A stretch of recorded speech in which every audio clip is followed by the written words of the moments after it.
Fala galerinha do 7º ano, espero que todo mundo esteja bem aí. Nesse vídeo a gente vai estar fazendo aqui a correção da atividade da semana 4 do PET 6, tá bom? Com o tema Brasil, Colônia e Sociedade do Açúcar. Solta a vinheta. Como é bom estudar história, pegar da nossa memória, e ainda mais se for com o professor Edivaldo. Então aqui, pessoal, vocês vão ver que esses vídeos, né, a gente está montando já no formulário, tá bom? Para que vocês tenham uma maior identificação na hora de estar fazendo as atividades. Então, primeiro vai vir aqui o campo, né, do nome completo, vocês vão colocar seus nomes completos. Aqui eu coloquei o meu, né, Edivaldo Luiz de Camargos Júnior. Desce mais um pouco, você vai marcar aqui a turma a qual você pertence, tá bom? Ou 7º A ou 7º B. Ok? Logo a seguir, vai vir um vídeo com a correção da atividade dessa semana, tá bom? Descendo mais um pouco, vocês vão ver aqui esse texto de apoio que o PET traz para poder ajudar vocês na hora de estar respondendo as atividades. Ok? Descendo aqui mais um pouco. E aqui se iniciam as atividades. Atividade 1, leia o texto. A sociedade colonial brasileira herdou concepções clássicas e medievais de organização e hierarquia, mas acrescentou-lhe sistemas de graduação que se originaram na diferenciação das ocupações, raça, cor e condição social. As distinções essenciais entre fidalgos e plebeus tenderam a nivelar-se, pois o mar de indígenas que cercava os colonizadores portugueses tornava todo europeu, de fato, um gentil homem em potencial. A disponibilidade de índios como escravos ou trabalhadores possibilitava aos imigrantes concretizar os seus sonhos de nobreza. Com índios, podia desfrutar uma vida verdadeiramente nobre. O gentio transformou-se em um substituto do campesinato, um novo estado que permitiu uma reorganização de categorias tradicionais. Contudo, o fato de serem aborígenes e, mais tarde, os africanos, diferentes étnica, religiosa e fenotipicamente dos europeus, criou oportunidades para novas distinções e hierarquias baseadas na sua cultura e na cor. Ok? E aqui vem a questão A. Qual a interpretação o texto faz em relação ao Brasil colônia? O que nós podemos responder, pessoal? Que as relações no Brasil colonial se pareciam com as relações medievais europeias. Questão B. Qual relação a autora faz entre o período medieval e o processo colonial do Brasil? O que podemos responder? Assim como os nobres medievais tinham suas terras e seus servos, os colonizadores no Brasil tinham a terra e os índios para os servirem. Aqui é a atividade 2, pessoal. Todas as afirmativas apresentam algum erro. Corrija cada uma delas. Vamos lá. Primeira afirmativa. As bandeiras foram consideradas expedições militares porque foram organizadas pelo Exército de Portugal. Qual é o erro, pessoal? As entradas foram consideradas expedições militares porque foram organizadas pelo Exército de Portugal. Tá bom? Então aqui a gente vê na afirmativa, né? Aqui no afirmativa incorreta, né, que as bandeiras foram expedições militares organizadas pelo Exército de Portugal, mas o correto não seriam as bandeiras, seriam as entradas, né, consideradas expedições militares que foram organizadas pelo Exército de Portugal. E nessa configuração seguem as outras afirmativas. As bandeiras e entradas tinham o objetivo somente o reconhecimento do território da colônia. Como que essa afirmativa estaria correta? Né? Qual é o erro dessa afirmativa? Como a gente poderia corrigi-la? O certo seria: as bandeiras e entradas tinham como um dos objetivos o reconhecimento do território da colônia.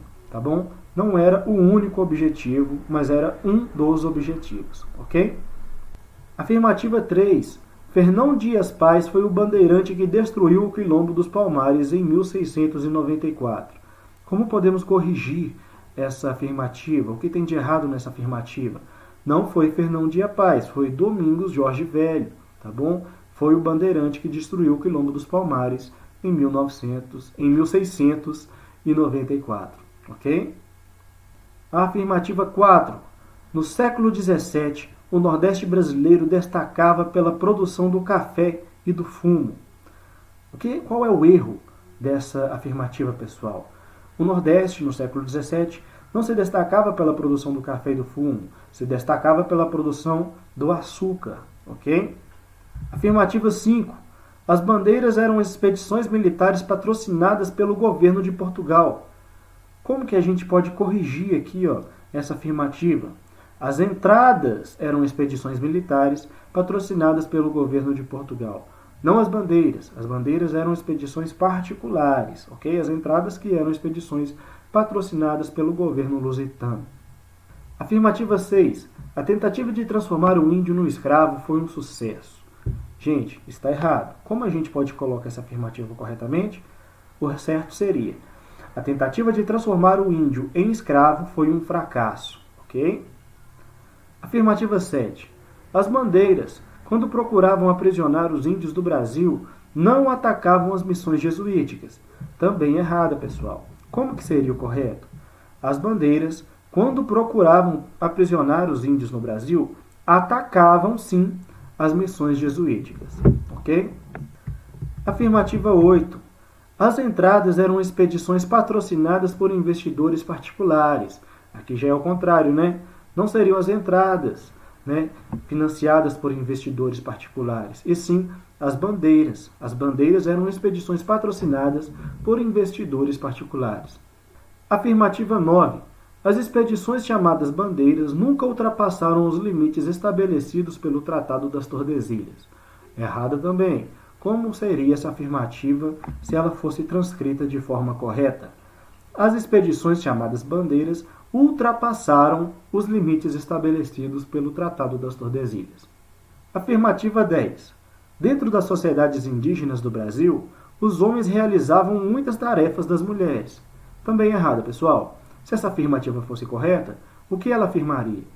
Dentro das sociedades indígenas do Brasil, os homens não realizavam muitas tarefas das mulheres. Afirmativa 11. As tentativas de escravizar os índios só terminaram com o fim da produção do fumo no Brasil. Também não, pessoal. Como essa afirmativa seria se ela fosse transcrita de forma correta?